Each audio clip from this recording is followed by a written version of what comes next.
In this week, we learn about the completion of the construction of the Mishkan, how all of the work that Bezalel had done finally culminated in the beautiful place for the kavod, the honor, the divine presence to reside. What was also equally fascinating, and something that I will get back to later in my sermon, but that we frequently forget, is that Mishkan encompassed not just the whole stones which contain the 10 Commandments, but also the broken ones inside of it. Both were necessary, and inside, I think, of both of us is a little bit of brokenness and a little piece of the divine.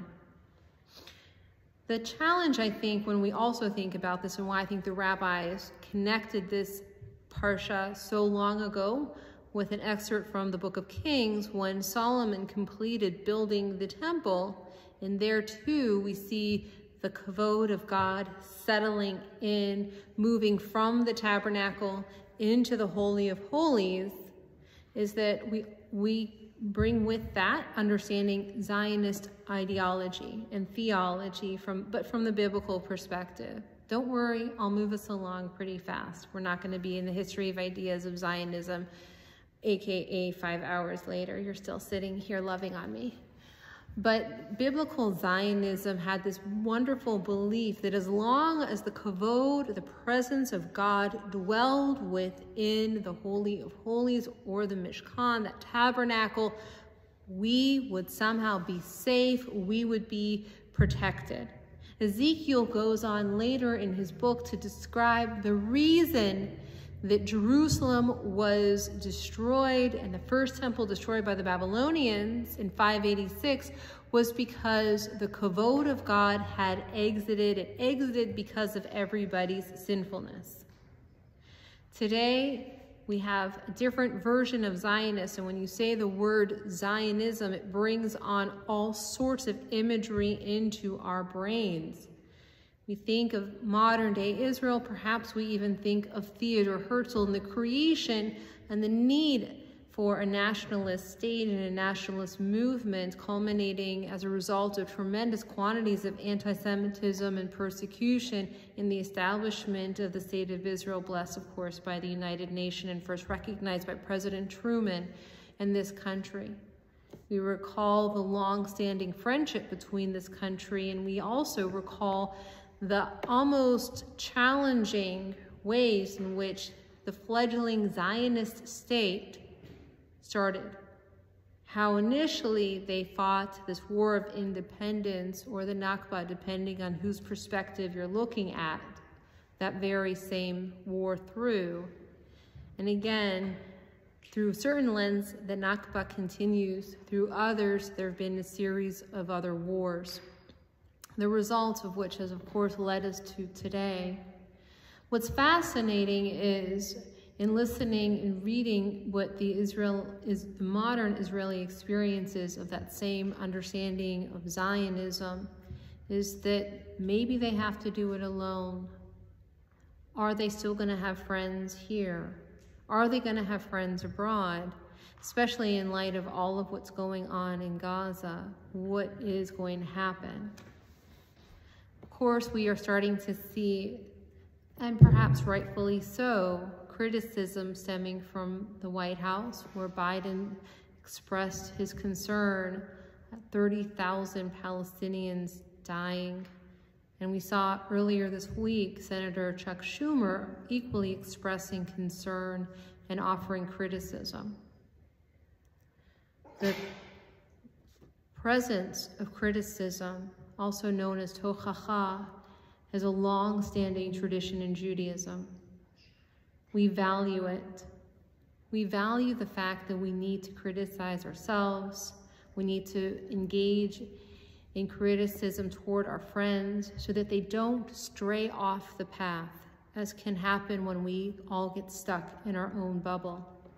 As a result of some of that criticism, finally Israel is allowing aid in a different way into Gaza, in a way that I think they're actually taking ownership and responsibility of the need to provide aid into a challenged zone.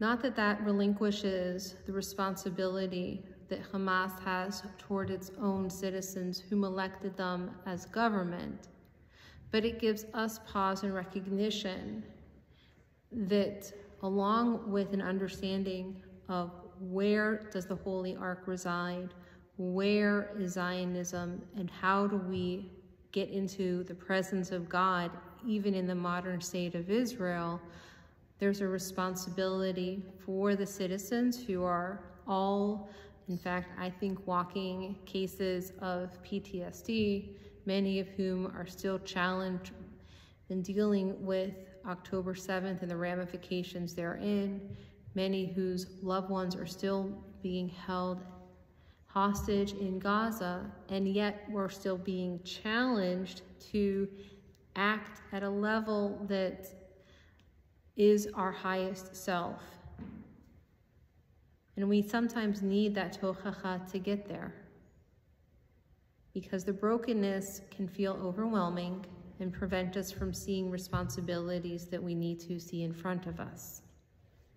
As scary as it is, because nobody knows what's going to happen, perhaps Chuck Schumer was right. It's time for the government in Israel to shift.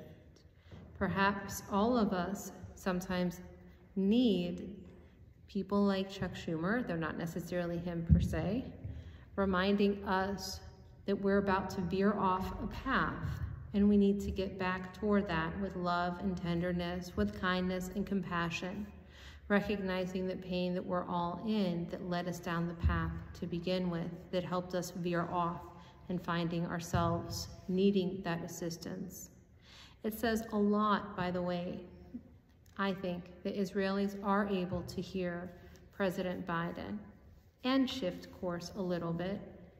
It says a lot because in many regards, the fronts that they're experiencing in war are not just in Gaza, they are not just in the West Bank, they are not just from Lebanon, where of course they are experiencing tremendous quantities of stress through constant bombing and having to relocate many people around the states, but they're also experiencing the stress of looking at the international community, many of whom they thought were their friends no longer be their friends.